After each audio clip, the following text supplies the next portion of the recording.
السلام عليكم، ازيكم عاملين ايه؟ يا رب تكونوا كويسين وبخير وبأحسن حال يا رب العالمين. كل سنة وانتم طيبين ورمضان كريم علينا جميعا يا رب.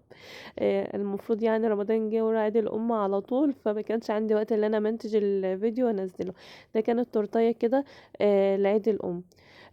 تورتايه تزيينها سهل وبسيط، وانا حبيت ان انا اشاركها معاكم. انا اولا كده جبت نص كيلو دقيق اسبونج، ربع شوكولاته وربع فانيليا، وضربت كل ربع لوحده، بس حطيتهم في صينيه واحده مقاس 24. عمل معايا 3 طبقات سمكهم كويس جدا جدا يعني. وحشيتهم زي ما انتم شايفين كده كريسبي. وكان عندي شوية موس شوكولاتة متبقين عندي في الفريزر، طلعتهم وضربتهم وحشيت بيهم. انا كان عاجبني قوي الشكل اللي طلعته التورتايه في الاخر من جوه. كان يعني طبقة كده كلها بني، وطبقة بني في فانيليا، وطبقة فانيليا، بس كان شكلها جميل جدا من جوه يعني. زينتها من بره بكريم شانتيه عادي. انا بجيب كريم شانتيه خام. انا معرفش نوعه يعني، انا بجيب بس من مكان معين اللي انا متعوده ان انا اجيب منه، فما بغيروش.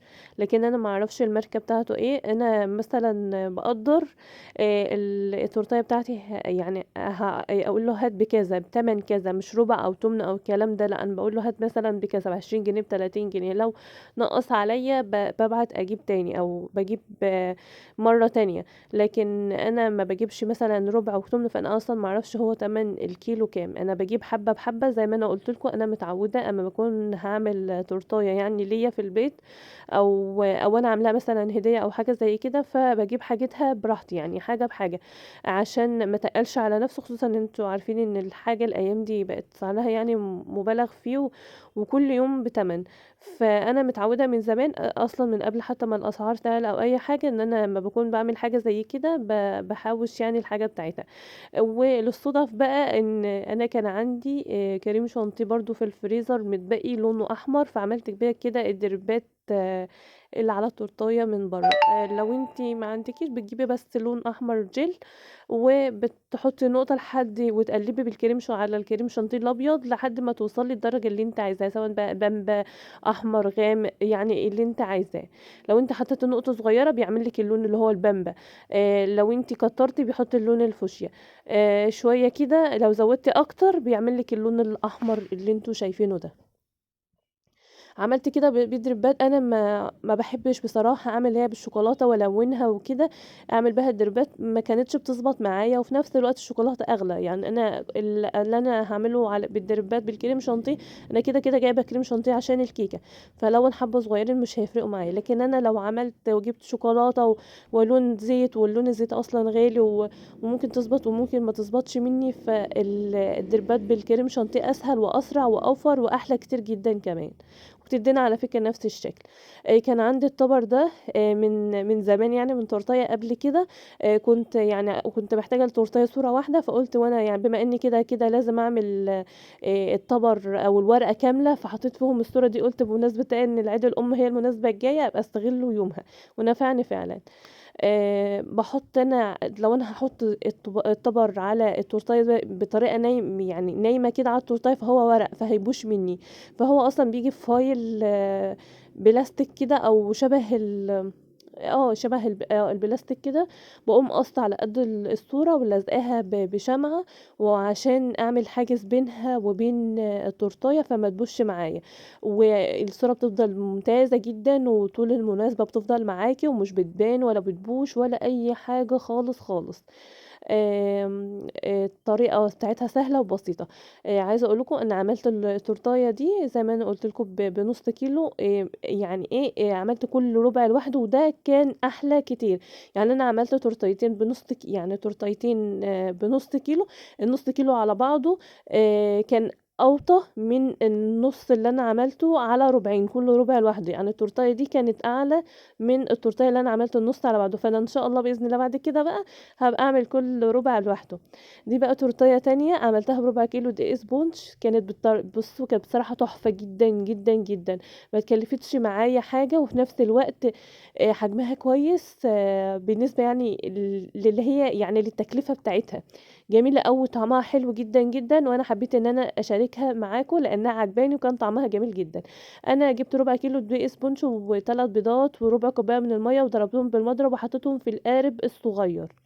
تمام، وبعدين حطيت في النُص موس شوكولاتة، الموس الشوكولاتة أنتِ بتجيبيه من عند مستلزمات الحلواني بتضربيه يا إما بلبن ساقع، يا إما بمَيّة ساقعة، هو بيبقى فيه السكر بتاعه والفانيليا وكل حاجة، يعني مش بتحتاجي تحطّي عليه أي حاجة، زيّنتِ بقى كده بالنُص و من النُص بس، يعني هو كان تعتبر يعني طبقتين بس وفي النُص كريم شانتيه، ما كانتش أكتر من كده.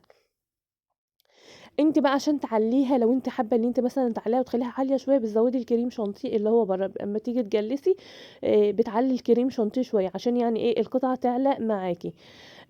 أنا زيّنت بقى بموس شوكولاتة كان متبقي عندي يعني، فجه للآخر وما كفّاش إن أنا أجلّس بيه كل التورتاية، يعني يعني كان لسه في جنبين كده مش متجلّسين، طَب أنا هاعمل إيه بقى، جِبت كريم شانتيه عادي وحطيت عليه كاكاو باودر، بس طلع أغمق طبعًا من الموس، فما كنتش عارفة يعني هيبان وهيبقى زي ما أنتم شُفتوا كده، ده الطرفين دول.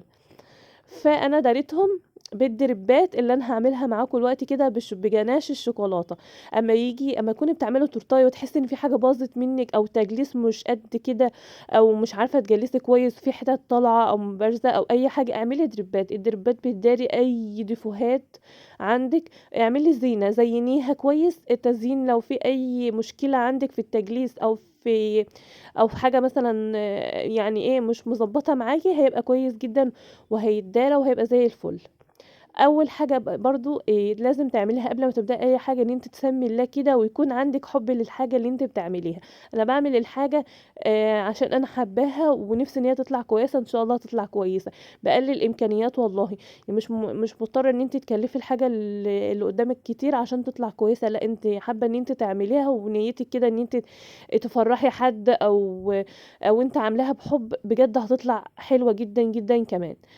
كان عندي مش عايزة أقول لكم قطعة شوكولاتة صغيّرة جدًا، جدًا، جدًا يعني، حطيت مقلعة من اللبن ومقلعة من الكريم شانتيه ودوّبتهم كده ونزّلت الشوكولاتة فيهم، عملت بيهم الدريبات ونُص الشوكولاتة والحاجات دي.